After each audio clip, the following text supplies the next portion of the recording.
Before 2011, these leaders were standing strong, many for decades. But following the so-called Arab Spring, one by one, they were toppled, brought down by popular revolt. The last two standing were forced out just last month.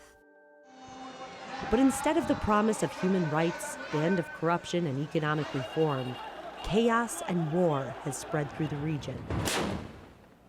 Tunisia's President Zain El Abidine Ben Ali was the first to be forced out in January 2011 after over 23 years in office.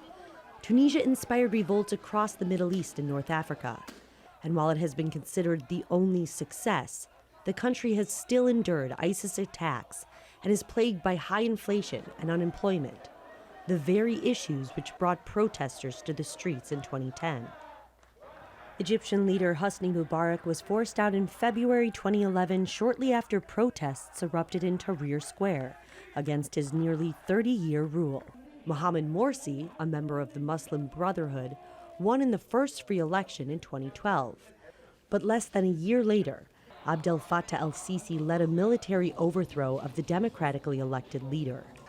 Sisi was re-elected last year with no serious opposition.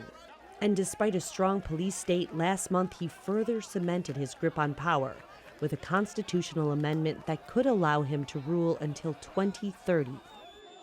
Libya's Muammar Gaddafi was killed in October 2011 after 40 years in power, following an uprising and NATO-led military intervention. Elections were held in 2012, but rebel factions have since turned on each other. Two rival governments now vie for power over the destabilized country. Yemeni President Ali Abdullah Saleh was toppled in February 2012 after nearly a year of protests.